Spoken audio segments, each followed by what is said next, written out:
Governor Jan Brewer, very prominent in the last couple of months over her support for a very strong immigration law in her state. Take a look, though, at this debate performance, which I think is enough to make just about anyone squirm. Watch this. We have done everything that we could possibly do.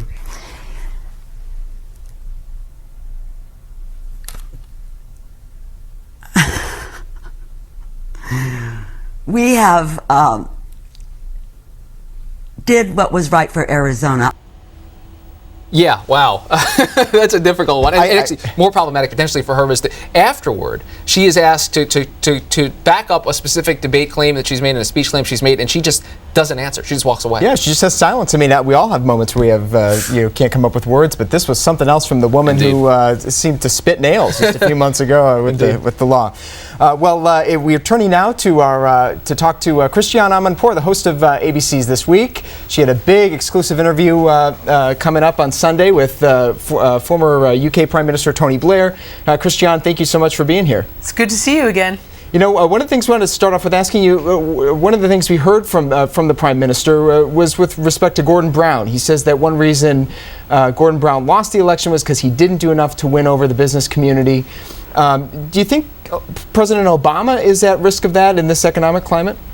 Well, look, clearly the numbers are talking for themselves, but I thought it was fascinating to listen to Tony Blair, who, as you know, made Labour electable after a generation of being out in the wilderness by moving old Labour to new Labour, which meant being much more progressive, third way, as he describes it, a real middle way that focused on the economy. And he did say that he felt, after him having won 3 elections, that Gordon Brown, his successor, he thought lost it by moving away from that new Labour philosophy of the economy and not having business behind him. He said that when I was standing for election, I had the majority, the important business sections and segments of the environment behind me, and Gordon Brown didn't, and that's what happened. Indeed, maybe some lessons here at home. Another subject that he's had some time to reflect on over the years of the war on terror is the struggle against Islam, and he kind of thinks about it in a very big picture way. Isn't that right?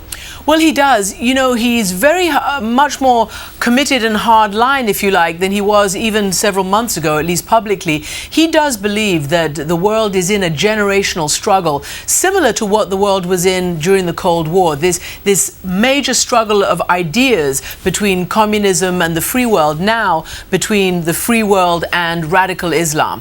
So he believes that it is something that way outlasts 1 or 2 election and political cycles, that it is a generational struggle, and that political leaders have got to decide if they're going to undertake and wage this battle, if they're going to convince their publics that they need to wage this battle, that it will take time, and are they prepared to do that and really bring the people on board. And he made those comments in response to questions I asked him about Afghanistan and whether the United States and the rest of the allies were going to stay the course there. So much fascinating stuff in your interview, Christiane. You know, one of the other things that caught my attention was what he had to say about other U.S. Officials and presidents. Had called Clinton his soulmate and praised Bush's simplicity. Really fascinating stuff. What surprised you the most when he was discussing some of the people that he had worked with on our side of the pond? Well, you know, he did describe President Clinton as his political soulmate because they both believe in the same third way progressive politics. You saw President Clinton made the Democrats electable back then in '92 by really hewing a much more centrist line on the economy and on the traditional sort of big government situation that the Democrats had usually had. Same thing with Tony Blair. He said that Bill Clinton was one of the smartest political minds he'd ever met, and that, though, is not really new. He'd said that many times. He weighed in on his relationship with George Bush. Obviously, George Bush was a Republican. He is a Labor/Democrat. So politically, they had different views. But he said when it came to the post-9/11 reality, they were both on the same side. He said that he considered Bush one of the leaders with the most integrity. And he did say that he had this immense, quote, immense simplicity, which allowed him to take decisive measures. And he said that he would find it difficult to find a leader who might have had as much courage to do the surge back in 2007 in Iraq. And Christiane, briefly, I'm interested in your take on how his time out of office has colored his perceptions. He worked on these memoirs, obviously, after leaving the job as prime minister. Does he bring a different perspective now, a little bit on the outside?